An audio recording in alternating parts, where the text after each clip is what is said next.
Assalamualaikum warahmatullahi wabarakatuh. Sallu ala Nabi Muhammad. Allahumma salli wa sallim wa barik alaihi. Assalamualaikum warahmatullahi wabarakatuh.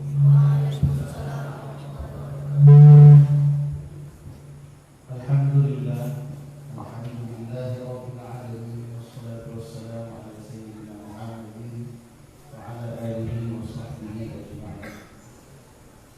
Yang sama-sama kita muliakan guru kita Al-Habib Mahdi Asghar, salah satu zuriat Rasulullah sallallahu alaihi wasallam. Allahumma salli wa sallim. Kita tidak pernah memandang wajah Rasulullah, tapi pada diri Habib ada darah Rasulullah sallallahu alaihi Allahumma wasallam. salli wa sallim. Semoga dengan terhubungnya kita dengan Habib sebagai wasilah terhubung kita dengan baginda Rasulullah sallallahu alaihi Allahumma salli wasallam. wa sallim wa barik. Semoga Allah memudahkan segala langkah perjuangan dakwah beliau. Allah panjangkan umur beliau. Amin. Allah berkati hidup keluarga beliau. Amin. Allah kumpulkan kelak nanti bersama kita dan beliau dan junjungan Rasulullah dalam surga Allah Subhanahu. Amin. Yang saya hormati para guru, maaf masyarakat al-alizian, para jamaah, para undangan, para guru, dan para wali santri yang telah berhadir pada malam yang berbahagia ini. Tidak saya perpanjang mukadimah. Kami mengucapkan terima kasih yang sebesar-besarnya kepada Habib dan seluruh rombongan yang telah berkenan meringankan langkah ke tempat kami ini. Kami yakin seyakin-yakinnya kedatangan Habib mari bukan seperti biasa, pasti ada rombongan malaikat yang mengiringinya. Insyaallah kedatangan beliau akan mendatangkan rahmat Allah Subhanahu wa taala di pondok kita ini. Dan semoga anak-anak kami, para santri sekalian, akan mendapatkan doa daripada Habib sehingga kelak mereka lebih tumbuh menjadi orang-orang yang bermanfaat bagi agama dan Amin. bangsa. Mohon maaf Habib atas segala kekurangan yang terdapat di depan ini. Maklum saya Fahmi Salam Al-Aziziyah ini baru berusia 2 tahun, masih banyak kekurangan di sana sini. Kami sedang memohon petunjuk dan doa daripada Habib agar kami istiqomah dalam mendidik para santri, dalam mendidik para jamaah, agar selalu berada dalam jalur yang diperintahkan oleh baginda Rasulullah sallallahu alaihi wasallam. Allahumma salli wa sallim. Ini saja barangkali sebagai pembukaan dari Al-Fakir. Terima kasih banyak atas segala perhatian. Mohon maaf atas segala kekurangan. Assalamualaikum warahmatullahi wabarakatuh. Salam. Sallu ala Nabi Muhammad.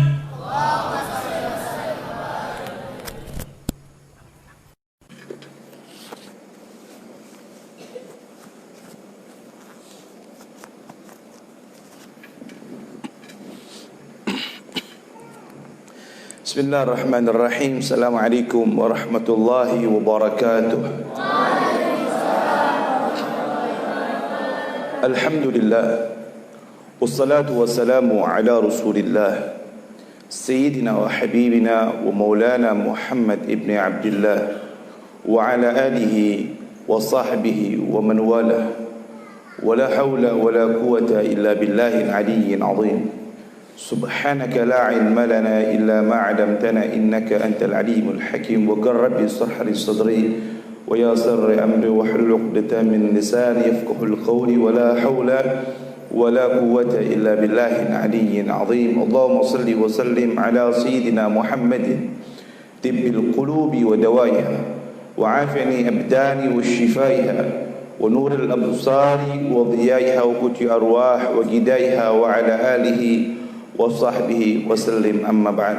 Yang saya cintai, saya hormati Fadilatul Ustaz Kiai Fahmi Mata Anallah bituli hayati syarifah. Semoga Allah Subhanahu wa taala panjangkan usia beliau dalam keadaan sehat wal afiyah, dan pondok pesantren ini Allah jadikan pondok pesantren yang mendapatkan nadrah daripada baginda Nabi Muhammad, serta para asatid lainnya, Ustaz Fauzi dan lain sebagainya, Al-Habib Haidar Segaf dan lain sebagainya. Semoga Allah berikan kepada kita semuanya sehat wal afiyah. Hadirin hadirat rahimakumullah.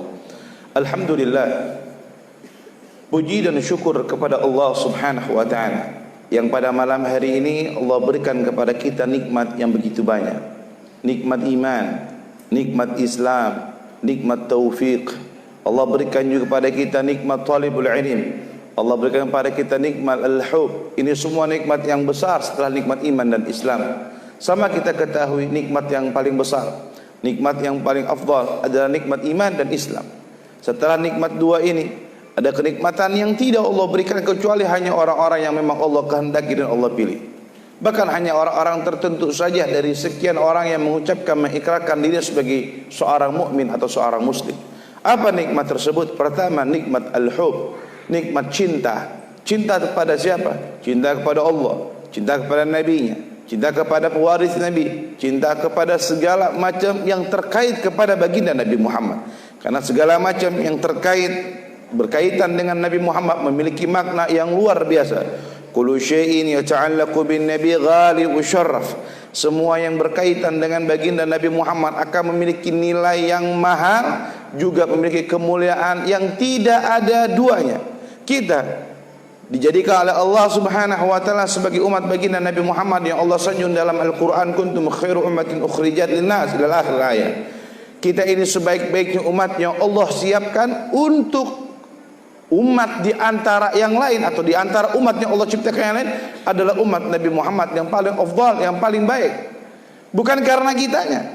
Kalau dibilang gara-gara kitanya, nilai ibadah kita dengan nilai ibadah orang-orang Bani Israel yang bertakwa jauh lebih getol mereka. Nilai ibadah kita dengan nilai ibadah umat Nabi Allah Nuh yang benar-benar bertakwa jauh.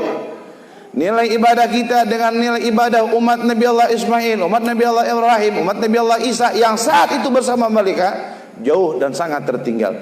Tapi kenapa kita mendapatkan kenikmatan sebaik-baiknya umat? Karena tidak lain tidak bukan kita dijadikan oleh Allah sebagai umatnya baginda Nabi Muhammad. Umat Nabi Muhammad ada nabinya di dalam nama, nabi yang agung, nabi yang terpuji, nabi yang istimewa yang tidak diberikan pada yang lain. Tadi Al-Ustaz Abi Fahmi mengatakan kepada kita semua bahwasannya kita kedatangan dzurriyyah dari Habib Haidar dan lain sebagainya sebagai darah Nabi Muhammad SAW. Kenapa mereka mendapatkan kemuliaan? Bukan karena dirinya. Kalau kita semua mendapat malana al-amal, kita tidak punya amal, tidak punya ilmu, tidak punya segala-galanya, tapi mungkin karena intisab kepada baginda Nabi Muhammad, karena itulah mendapatkan kemuliaan. Antum talibul ilm, karena anda mendapatkan kemuliaan daripada Allah sebagai orang yang ilmu Nabi, anda pula mendapatkan kemuliaan yang sangat agung, sangat luar biasa. Allah katakan apa? Yarfa'illahil ladzina amanu minkum wal ladzina utul ilma darajat. Allah katakan Allah angkat derajat orang-orang yang beriman di antara kita dan orang-orang yang menuntut ilmu darajat.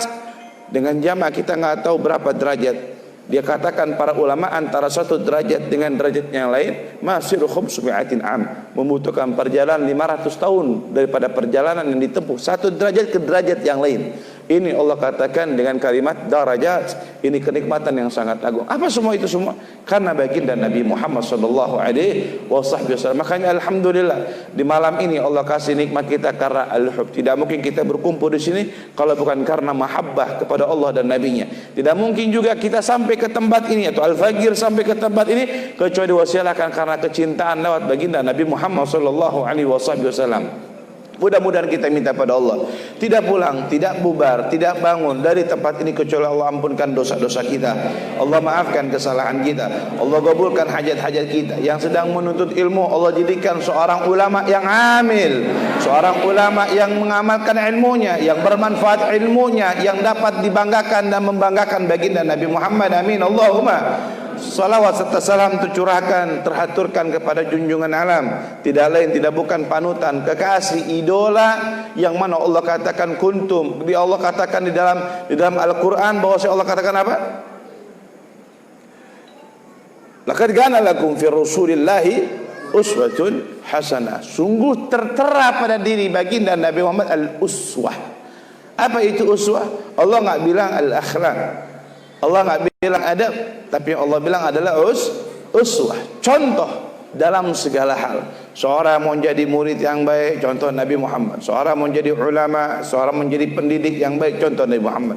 Seorang ingin menjadi pemimpin yang baik, contoh Nabi Muhammad. Seorang ingin menjadi seorang pimpinan yang baik, contoh Nabi Muhammad. Seorang ingin menjadi kepala rumah tangga yang baik, contoh Nabi Muhammad. Semuanya sudah ada pada diri baginda Nabi Muhammad. Tidak ada seseorang yang paling berhak diidolakan kecuali baginda Nabi Muhammad. Walhamdulillah, kita bersyukur pemandangan yang saya pandang, alhamdulillah, guru kita, orang tua kita mendidik kita untuk mengikuti sedikit demi sedikit daripada sunnah baginda Nabi Muhammad. Allah tampakkan kepada kita semua, Allah berikan nikmat di pondok ini yang sangat-sangat indah. Allah berikan kita di sini untuk mengamalkan sunnah Nabi Muhammad, mulai dari pakaiannya. Hari ini kita melihat santri-santri pada pakaian putih. Pakaian yang paling dicintai Nabi adalah pakaian putih. Kemudian kita memakai imamah. Kalau kata orang Medan mungkin udang-udang ya. Pakai imamah di atas kepala, pingat kepala. Ini semua adalah amaliyah yang dicintai oleh baginda Nabi Muhammad. Dakwah, saya punya guru Al-Buya Al-Habib Hasan bin Ahmad Baharun. Setiap hari Jumat itu beliau suruh murid-muridnya untuk salat Jumat dengan keliling. Dia pakai baju putih, dia pakai imamah. Kenapa? Dakwah dimulai dengan pakaian. Dikala orang sekarang malu memakai pakaian-pakaian Islami, orang malu memakai pakaian-pakaian sunnah, orang malu memakai pakaian-pakaian yang semestinya ditonjolkan, kita semua harus menampakkan dan membanggakan. Kenapa? Karena pakaian seperti inilah adalah pakaian yang paling baik, yang paling afdal, yang paling utama di antara pakaian yang lain. Mudah-mudahan dengan kita mengikuti pakaian Nabi Muhammad, dengan mengikuti sunnah-sunnah Nabi Muhammad, kita semua dibanggakan oleh baginda Nabi Muhammad sallallahu alaihi wasallam. Hadirin rahimakumullah. Alhamdulillah, Allah berikan kita pula nikmat pada malam hari ini menuntut ilmu. Al-Imam Syafi'i mengatakan apa? Man arada dunya fa alaihi bil ilm. Siapa orang ingin menjadi orang yang ahli dunia, memiliki siasat dalam berniagaan, memiliki siasat di dalam yang namanya muasyarah dengan yang lain, muamalah dengan yang lain, memiliki keahlian di dalam berjual beli dan lain sebagainya, sudah Allah atur dalam yang namanya al-ilm, ilmu. Orang tidak mungkin mendapatkan dan bisa menaklukkan dunia kecuali dengan ilmu. Wa man arada al-akhirah fa alaihi bil ilm. Orang yang mau yang namanya akhirat, orang yang mau mendapatkan yang namanya akhirat, kebahagiaan akhirat, ketenangan akhirat, derajat di akhirat, fa alaihi bil ilm, maka dia pun harus dengan ilmunya. Enggak bisa tanpa ilmu. Dan kata Imam Syafi'i, wa man aradahuma, siapa orang yang mau keduanya, dia mau jadi orang kaya, juga dia mau jadi seorang ulama, fa alaihi ma bil ilm, maka keduanya pula juga membutuhkan yang namanya ilmu. Kenapa? Karena ilmu dan karena dunia dan akhirat itu membutuhkan ilmu, dan ilmu tersebut sudah diwariskan oleh baginda Nabi Muhammad sallallahu alaihi wa ala alihi wasallam. Makanya penting bagi kita orang-orang tua yang mungkin sekarang hadir sebagai wali murid daripada anak-anak yang belajar di tempat ini, penting kepada kita semua untuk menaruh perhatian yang khusus kepada anak-anak kita. Dan tidak ada tempat yang paling tepat di zaman sekarang, zaman yang penuh dengan fitnah, kecuali tempat-tempat yang bisa menjaga kadar keimanan anak-anak kita. Hadirin rahimakumullah, kita ini hidup di zaman yang luar biasa, zaman yang mengkhawatirkan, bukan zamannya, tetapi kehidupan yang ada di dalamnya dan orang-orang yang ada di dalam tersebut. Al-Imam Al-Habib Abdullah ibn Alwi bin Muhammad Al-Haddad yang mengarang Ratibul Haddad, yang mengarang mu'alafatuhu yani kathir, Karangannya begitu sangat banyak. Karangan-karangan kitab beliau dipakai di seluruh pondok-pondok pesantren dan ulama-ulama ahli sunnah wal jamaah. Kitab wiridnya, rotibnya dibaca di mana-mana, wirdul latifnya dibaca di mana-mana. Begitu alim, begitu luar biasa. Beliau umur masih muda sudah mengemban kutbiyah. Al-kutub yang paling lama dipegang oleh Al-Habib Abdullah bin Alwi bin Muhammad Al-Haddad. Siapa yang enggak kenal beliau? Siapa yang enggak faham beliau? Belum lahir sudah punya garamah. Habib Abdullah bin Alwi Al-Haddad belum lahir ke alam dunia sudah punya garamah. Pernah suatu ketika beliau ngobrol dengan ibunda beliau, karena orang tua beliau Al-Habib Alwi Al-Haddad telah meninggal dunia lebih dulu daripada beliau lahirkan dalam keadaan yatim. Ini Al-Habib Abdullah bicara dengan ibunda beliau, seorang wali al-afifah yang begitu luar biasa. Beliau bilang kalau kita ngobrol-ngobrolnya, wahai ummah, wahai ibuku, apakah kau masih ingat dulu ketika engkau belum menikah dengan ayahku Habib Alwi, engkau pernah berjalan dengan rombongan satu kafilah. Ketika dalam rombongan tersebut berjalan bersama-sama keluargamu, tiba-tiba ada getut tarik begal yang menghentikan perjalanan engkau dari satu tempat ke tempat yang lain. Tiba-tiba seluruh kafilah tersebut kebingungan, ketakutan, dan datanglah seorang anak muda menggunakan kuda yang begitu gagah yang memukul semua getut tarik tersebut sampai mereka lari terbirit-birit. Ya Abdullah, kata ibunya, itu zaman kau belum dilahirkan dan aku tidak pernah cerita kepada siapapun termasuk kepada ayahmu. Dari mana kau tahu kabar tersebut? Wa ya ummah, wa ibuku, ketahuilah seorang anak muda yang menunggangi kuda tersebut adalah putramu Abdullah bin Alwi Haddad. Belum lahir sudah punya garamah. Makanya ada orang nanya, ketika ada seorang muhibbin beliau meninggal dunia, ditanya, man rabbuka Abdullah bin Alwi Haddad, wa man nabiyyuka Abdullah bin Alwi Al-Haddad, wa ma imamuka Abdullah bin Alwi Haddad, wa ma ikhwanuka Abdullah bin Al-Haddad, wa ma kitabuka Abdullah bin. Semua pertanyaan mungkar wa nakir dibilang dengan Abdullah bin Al-Haddad. Sampai malaikatnya bingung dengan adab. Ya Rabb, hada qul man rabbu Allah. Faqala hada ar-rajul Abdullah bin Haddad. Wa man nabiyyuk faqala hada ar-rajul Abdullah. Kullu yani masalah minhu faqala Abdullah bin Haddad. Wahai ya Rabb, kata malaikat ngadu, ini setiap aku tanya bentar-bentar jawabnya Abdullah. Apa kata Allah? Abdullah min habibi fadkhuli jannati bi barakati habibi. Abdullah termasuk kekasihku, masukkan dia ke dalam surga karena berkah kekasihku. Suf, dapat kemuliaan yang begitu luar biasa, magamnya azim, besar, luar biasa. Ada waktu suatu ketika munsib Syekh Abu Bakar bin Salim, datuknya Syekh Abu Bakar bin Salim.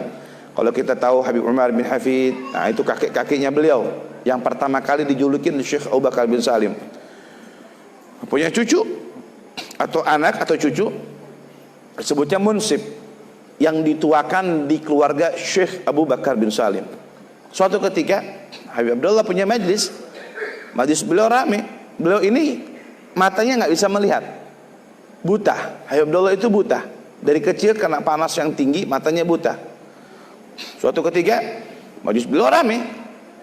Dulu tidak ada majlis yang rame kecuali majlis Syekh Abu Bakar bin Salim di zaman itu. Nah ini Habib Abdullah bin Al-Haddad majlisnya rame. Setelah munsib Syekh Abu Bakar bin Salim, ya Habib Abdullah bin Al-Haddad di zamannya. Tiba-tiba ada salah satu munsib Syekh Abu Bakar bin Salim dihasut sama orang lain. Habib Abdullah bikin majlis cuma niat untuk nyaingi datukmu Syekh Abu Bakar bin Salim. Dia ingin bikin majlis ramai begitu, tujuannya ingin saingan sama datukmu Syekh Abu Bakar bin Salim. Ini Habib termakan omongan. Masa? Iya, aku akan datang klarifikasi ke rumah Al-Habib Abdullah bin Haddad. Datang. Ini munsib. Dia belum pernah ketemu, belum pernah hadir.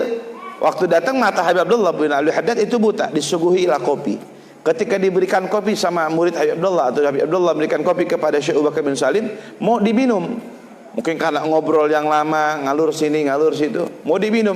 Kata Habib Abdullah, sebentar wahai munsib, celupkan dulu lalat yang ada di kopimu sebelum kau minum. Karena sunnah kalau ada minuman ketimpahan lalat, maka disunahkan untuk mencelupkan. Karena di antara sayapnya ada racun dan juga ada penawarnya, nggak boleh dibuang. Kaget ini munsib.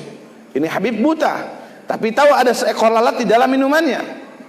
Akhirnya setelah itu dia mengatakan, ya Habib, aku ingin bertanya kepadamu, apakah engkau bikin majlis setiap hari yang kau lakukan tersebut untuk menyaingi datukku Syekh Abu Bakar bin Salim? Apa jawab Abdullah bin Haddad? Wa ya munsib, wahai cucu daripada Syekh Abu Bakar bin Salim, aku ingin bertanya kepada engkau, yang menjadikan Habib Syekh Abu Bakar bin Salim seorang wali min auliyaillah siapa? Allah. Yang memberikan magam kepada Syekh Abu Bakar bin Salim sehingga magam tersebut tinggi siapa? Allah. Yang memberikan magam dan menggerakkan hati orang cinta pada Syekh Abu Bakar bin Salim siapa? Allah. Allahnya Syekh Abu Bakar bin Salim dengan Allahnya kita saat ini sama atau beda? Maka kata Syekh Abu Bakar bin Salim jelas sama. Ma faraq bainallahu awal wal akhir. Tidak ada perbedaan antara yang awal dan yang sekarang. Apa kata Abdullah? As-sagi baqi. Zat yang memberikan menuangkan air masih ada. Artinya apa? Kalau seorang dapat magam Syekh Abu Bakar bin Salim yang besar, tidak menutup kemungkinan sekarang pula ada orang yang mendapatkan magam sebagai Syekh Abu Bakar bin Salim. Kalau dulu kita pernah mendengar Al-Imam Syafi'i yang begitu luar biasa, tidak menutup kemungkinan murid yang keluar dari pondok ini pun bisa memiliki keilmuan seperti Imam Syafi'i. Kalau kita mendengar bagaimana seorang, oh ini seorang ulama, ini kayak Imam An-Nawawi, Imam Ibn Hajar, Imam Ibn Ruslan, semua yang alim-alim kita dengar manaqib beliau, tidak menutup kemungkinan yang dicetak dari pondok ini memiliki keilmuan yang lebih bahkan daripada mereka semua. Kenapa? As-saqiba, bagi yang memberikan magam mereka masih Allah, dan Allahnya mereka dengan Allahnya kita sama, tinggal kitanya saja. Makanya ketika ditanya ada orang, antum kepingin kayak siapa? Saya kepingin kayak ustadz ini, ustadz ini, ustadz ini, ustadz ini. Saya pengen ditanya sama guru saya, di antara sekian murid, antum kepingin saya siapa? Yang satu pengen kayak Habib ini, yang satu pengen kayak Habib ini, yang satu pengen kayak Habib ini. Kata saya punya guru, kenapa antum minta bercita-cita sebagai orang yang tanggung? Artinya apa? Kalau kita cita-cita, contoh, ketika ditanya salah satu murid, saya kepingin kayak Ustadz Abdul Somad yang alim terkenal di mana-mana, atau saya kepingin kayak Ustadz Fulan bin Fulan, saya punya kemauan kayak Habib ini begini. Satu persatu ditanya, maka kita tanya, kenapa kita punya cita-cita sebagai cita-cita yang tanggung? Kenapa kita tidak mencita-citakan cita-cita yang tinggi? Mereka menjadi ulama yang besar karena ketika mereka belajar tidak beranggapan pingin seperti mereka. Siapa mereka katakan? Saya pingin seperti Al-Imam An-Nawawi yang alim, yang faqih. Saya pingin seperti Al-Imam Syafi'i yang alim, yang faqih. Saya pingin seperti Imam Malik yang alim dan faqih. Sehingga apa? Hasilnya mereka telah belajar seperti itu. Tapi kalau sekarang kita cita-cita seperti ustadz-ustadz yang masih hidup di zaman yang kita pernah melihat dengan mata kita, maka kita akan mengikuti bagaimana belajarnya mereka, bukan bagaimana belajarnya orang-orang sebelum mereka. Sehingga apa? Ketika turun, maka kita akan tidak mendapatkan magam seperti mereka. Oleh sebab itu hadirin rahimakumullah, ini Habib Abdullah bin Ali Al-Haddad, kewaliannya luar biasa, agung, alim, alamah. Kemudian Habib Abdullah ini selalu berdoa, Allahumma amitni, Allahumma ja'alni min junudil mahdil muntazar. Ya Allah, jadikan aku sebagai salah satu pasukannya Imam Mahdi al-Muntazar. Ingat Imam Mahdi, bukan Habib Mahdi ya. Nanti pulang dari sini pinggir pasukan Habib Mahdi, bahaya ini. Al-Imam Mahdi al-Muntazar. Siapa Imam Mahdi? Imam Mahdi itu yang akan membawa panji kebenaran, yang akan membawa panji keadilan. Salah satu cucu di antara cucunya Nabi yang akan menjadi dan akan menjadi imam ketika Nabi Allah Isa turun dan ikut memerangi bersama Dajjal lanatullahu alaihi. Ikhwani rahimakumullah, Imam Mahdi perang dengan Dajjal lanatullah alaihi. Nabi Allah Isa turun akan menjadi makmum ketika salat bersama Imam Mahdi. Tidak ada pasukan Imam Mahdi kecuali orang-orang saleh dan para aulia Allah Subhanahu wa taala. Jadi tidak sembarangan, pasukan 124.000 tidak lebih. Habib Abdullah bin Al-Haddad beliau berdoa, Allahumma ja'alni min junudil mahdi al-muntazar. Ya Allah, jadikan aku daripada salah satu pasukannya Imam Mahdi al-Muntazar. Doa yang agung, doa yang istimewa. Tertidur beliau dikasih bisyarah wal isyarah zaman qabl zaman al-Mahdi al-Muntazar. Waktu beliau tertidur digambarkan zaman sebelum zamannya Imam Mahdi. Salat 2 rakaat, doa lagi, Allahumma amitni wa tawaffani qabla zamanil mahdi al-muntazar. Ya Allah, matikan dan wafatkan aku sebelum zamannya Imam Mahdi al-Muntazar. Doa pertama pingin jadikan pasukan, doa yang kedua pingin dimatikan sebelum zamannya Imam Mahdi. Ada apa dengan itu semua?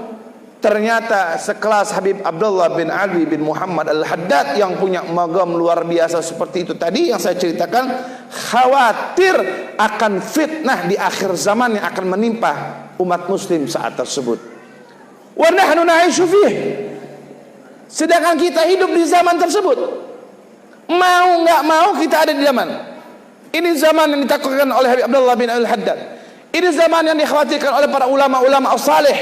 Ini zaman yang dikhawatirkan para salafun salih kita terdahulu. Zaman yang penuh dengan fitnah, zaman yang tidak ada keadilan di dalamnya, zaman yang suri mencari suri tauladan yang tepat, zaman yang sulit mencari tempat taufik dan hidayah. Tidaklah orang saat tersebut berdoa meminta keselamatan daripada fitnah akhir zaman sebagaimana doa orang yang mau tenggelam. Gimana kalau ada orang mau tenggelam? Kayak doanya pelan-pelan, nggak, ya Rabb saya mau tenggelam, ya Rabb selamatin aja ya Rabb, kan nggak mungkin. Dia bakal sekuat upaya mungkin biar dia selamat dari tenggelamnya air tersebut. Artinya apa? Orang yang berdoa cuma Allahumma hfadhni min jami'il ma'asi dengan doa yang biasa-biasa saja belum tentu selamat dari zaman ini. Ini zaman yang menakutkan, ikhwani rahimakumullah. Maka tidak ada tempat yang paling tepat di zaman sekarang kecuali hanya di tempat-tempat seperti pondok pesantren dan majlis-majlis ilmu seperti ini. Ikhwani rahimakumullah, ada sebab itu alhamdulillah Allah kasih nikmat. Kita punya anak-anak ditaruh di pondok pesantren dan para anak-anak thalibul ilm Allah tempatkan kita di tempat yang sangat seperti ini. Habib, tidak enak tempat pondok pesantren Habib, mandi kita ngantri, makan dijatah, salah dihukum, tidak bisa ngapa-ngapain Habib. Abdullah bin Abbas dia mengatakan apa? Dalautu taliban fa'azaztu matluba. Aku itu dulu hina waktu nuntut ilmu. Orang makan ngantri semua susah, serba sulit, terbatas. Jam 3 harus bangun sholat tahajud, qiyamul lail, semua serba sulit. Tapi ketika seseorang sudah memiliki kemuliaan ilmu, fa'azaztu matluba, maka aku mendapatkan kemuliaan setelah ilmu tersebut dimiliki oleh dirinya. Apa maksudnya? Kalau santri-santri sekarang, anak-anak yang belajar di tempat ini menahan perihnya menuntut ilmu, insya Allah di masa yang akan datang akan menjadi ulama-ulama yang sukses, yang dapat dibanggakan oleh Allah dan Nabi-Nya, serta ulama-ulama yang bisa menyelamatkan umat ke jalan yang diridhai oleh Allah Subhanahu wa ta'ala.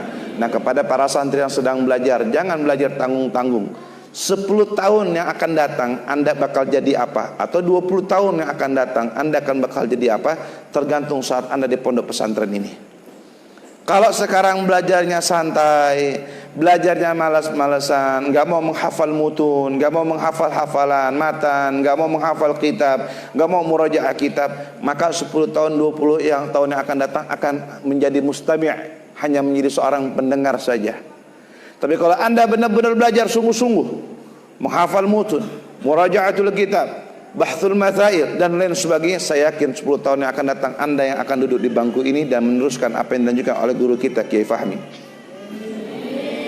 Tidak mungkin didapat itu kalau kita belajar yang santai-santai. Oleh sebab itu ikhwan rahimakumullah wa auladi jami'an, belajar yang sungguh-sungguh, belajar yang benar-benar, mumpung Allah kasih kita nikmat dan mumpung orang tua kita masih memberikan yang namanya kenikmatan oleh Allah, rezeki untuk dititipkan tempat itu. Dan nasihat untuk para wali santri, janganlah jadi orang tua yang manja terhadap anak-anaknya. Biarkan seorang santri belajar sungguh-sungguh. Andai kata seorang anak telepon, ibu saya sakit, biarkan. Ibu saya butuh ini, biarkan. Kenapa? Percayakan kepada seorang guru. Terjadinya kegagalan orang-orang yang mondok di zaman sekarang. Kenapa? Karena orang tua tidak bisa bersinergi dengan gurunya ketika mendidikkan anaknya di dalam pondok pesantren. Orang tua dulu kalau mondokin anak-anaknya ketika di pesantren kan ketemu dengan kiainya, wahai guruku, wahai ustadz, wahai kiai, wahai abuya, wahai abi, saya titipkan anak saya, terserah anak saya mau ditaruh bagaimana, mau jadi apa, mau bagaimana, terserah saya titipkan. Saya ridha kepada engkau, didik anak saya dan jadikan anak saya sebagai anak didikmu. Itu orang dulu. Kalau anaknya ditakzir, dipukul, dihukum, nggak akan pernah marah. Sekarang kalau anak-anak zaman sekarang, murid-murid zaman sekarang dihukum gurunya, dia malah balik melawan. Dan orang tua yang menyaksikan, dia lapor ke dalam polisi. Wa iyadzubillah, bagaimana akan mendapatkan ilmu bermanfaat? Dulu orang mondok 5 tahun pulang manfaatul ilm. Sekarang orang mondok 10 tahun, 15 tahun, ujung-ujungnya kerja di pabrik atau kerja di tempat orang lain. Bukan saya mengecilkan orang yang kerja di luar, bukan saya mengecilkan orang yang kerja di pabrik, la hasya wa jalla, tidak sama sekali. Tapi sayang, ilmu yang paling afdal, kedudukan yang paling afdal, derajat yang paling utama yang diberikan oleh santri tidak diberikan hasil yang maksimal gara-gara orang tua dengan murid dan guru tidak mau saling bersinergi. Jadi orang tua kalau bisa jarang-jarang untuk tengokin anaknya, agar anak tidak menjadi seorang anak yang manja. Yakinkan kepada gurunya, dan tidak ada seorang guru yang mendidik anak didiknya dengan didikan yang salah, dan tidak ada seorang guru memberikan kasih sayangnya kecuali dengan kasih sayang sebagaimana seorang guru kepada anak tersebut. Oleh sebab itu hadirin rahimakumullah, jangan pada tengok. Habib, anak saya ingin bawain makanan. Saya teringat cerita Syekh Abdul Qadir Al-Jilani radhiyallahu anhu wa ardhah. Suatu ketika ada seorang murid belajar kepada Syekh Abdul Qadir Al-Jilani. Ini anaknya ikut. Tiba-tiba ada orang mau hasut kepada Syekh Abdul Qadir Al-Jilani. Dihasutlah ibunya atau orang tuanya. Anak kamu itu belajar dengan Syekh Abdul Qadir Al-Jilani. Syekh Abdul Qadir Al-Jilani makannya enak, makannya ayam, makannya ini, tapi anakmu cuma makan dengan makanan roti kering saja. Proteslah kepada Syekh Abdul Qadir. Gimana anakmu akan menjadi orang yang sehat kalau cuma makan dengan roti kering? Orang tuanya kehasut. Dia datang kepada Syekh Abdul Qadir Jilani. Kebetulan si anak lagi makan di bawah, Syekh Abdul Qadir Jilani makan di atas. Syekh Abdul Qadir Jilani makan ayam, makan yang enak, anaknya makan dengan roti kering. Tiba-tiba ini orang tua ngadu, ya Syekh Abdul Qadir Jilani, muridmu atau anakku makan dengan hal yang biasa, sedangkan kau makan dengan yang nikmat. Ini tidak sesuai, bukankah kau seorang pendidik, seorang guru? Macam apa kau mengajarkan murid-muridmu dan anak-anakmu tidak sesuai dengan yang kami lihat dan kami dengar? Apa kata Syekh Abdul Qadir Jilani? Wahai fulan, kalau anakmu sudah bisa seperti aku, itu makanan ayam sudah tulang belulang. Dia mengatakan, wahai Dajjal, gum biidznillah, ayam yang sudah mati waktu itu bangun dengan izin Allah, itu ayam yang jadi sudah tulang belulang hidup lagi sebagaimana ayam biasa. Kata gurunya Syekh Abdul Qadir Jilani, kalau anak kamu sudah bisa makan begini, maka silakan makan apapun. Artinya apa? Diajar untuk tidak hubbud dunya, dan diajar tidak manja akan apapun yang ada di hadapannya. Seorang penuntut ilmu semakin dia perih, semakin dia pahit dalam menuntut ilmunya, maka kemungkinan besar semakin jadinya lebih besar ketimbang seorang murid yang dimanjakan oleh guru ataupun oleh orang tuanya. Mudah-mudahan Allah berikan kepada kita semua yang hadir, murid-murid yang belajar di tempat ini sebagai ulamul amilin, dan mudah-mudahan kita semua di tempat ini Allah berikan nikmat sebagai orang-orang yang meneruskan jejak dakwahnya Rasulullah. Sebagaimana Al-Habib Ali bin Muhammad bin Muslim Al-Habsyi mengatakan, tidak ada yang lebih menyenangkan hati baginda Nabi Muhammad selain orang-orang yang menuntut ilmu dan menyebarkan ilmu. Dan alhamdulillah kita bersyukur kepada Allah, anda semua yang belajar di sini adalah orang-orang yang sudah pasti menyenangkan hati Nabi Muhammad. Mudah-mudahan kita minta sama Allah, guru kita Kiai Al-Hajj Ustadz Fahmi, Allah panjangkan umurnya, pondok pesantren ini Allah jadikan pondok pesantren yang barakah, dan mudah-mudahan kita semua yang hadir di malam yang mulia ini Allah berikan nikmat mimpi ketemu Nabi Muhammad, memandang Nabi Muhammad, melihat Nabi Muhammad, melihat senyumnya Rasulullah, dan kita semua mendapatkan keberkahan. Ya Rabb, sebagaimana malam ini kami memandang anak cucu Nabi, semoga mata kita memandang datuk mereka Nabi Muhammad. Sebagaimana malam ini kita bermusafah dengan anak cucu Nabi, mudah-mudahan di akhirat kita bermusafah dengan baginda Nabi Muhammad. Dan mudah-mudahan sebagaimana malam ini kita berkumpul ini, ya Rabb, mudah-mudahan kita dikumpulkan lagi di surga bersama Rasulullah dengan berkah Nabi Muhammad, bihaqi awliya wa syuhada wa sallallahu hadati Nabi sallallahu alaihi wasallam. Al-Fatihah.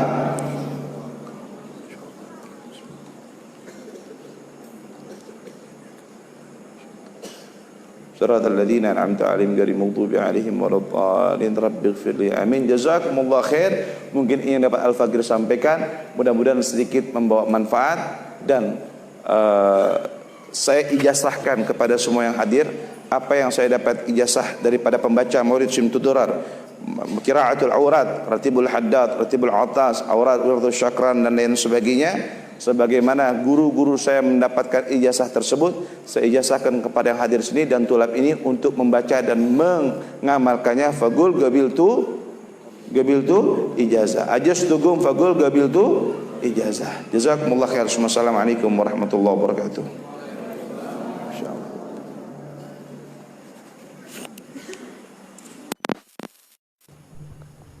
Terima kasih kita ucapkan kepada Habib yang telah memberikan ilmu dan telah mendoakan kita semua.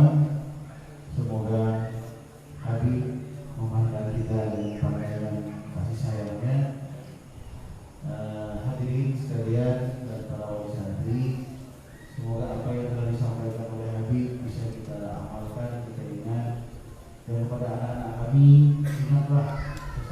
berurusan janganlah manja, ya, juga kepada wali santri, janganlah apa yang dipesan oleh Habib tadi. Ini mohon maaf, Habib, tadi tidak ada saya atur khusus ngomongnya tadi ya. Ya baru jumpa sama Habib, yang dipikir nanti Ustaz ini udah suruh ngomong itu sama Habib. Enggak, tidak pernah saya ngomong apa sama Habib. Beliau dibangun dulu. Alhamdulillah Habib sudah pernah kembali 2 tahun lalu. Habis sudah baru.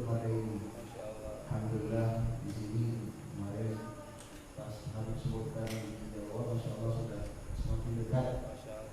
Kami rasakan kedekatan Habib malam ini. Mudah-mudahan kita semua, anak-anak kita semua bisa meneruskan jejak-jejak para ulama, para habaib di usia mereka nanti, kalau mereka sudah sepatutnya untuk berdakwah. Untuk hari ini mungkin mereka masih bersusah-susah dalam belajar, bangun jam 4 seperti Habib, waktunya terbatas. Semoga orang tua kami bisa dapat memaklumi, tidak manja. Terus doakanlah anak-anaknya, doakanlah kami, semoga kami istiqomah dalam mendidik mereka semua. Dan kepada semua jamaah, terima kasih atas partisipasinya sehingga terlaksana acara ini. Semoga apa yang telah diberikan mendapatkan balasan di sisi Allah Subhanahu wa taala. Demikianlah acara kita pada malam ini. Terima kasih banyak kepada semua hadirin hadirat. Mohon maaf atas segala kekurangan. Billahi taufiq wal hidayah. Assalamualaikum warahmatullahi wabarakatuh. Hai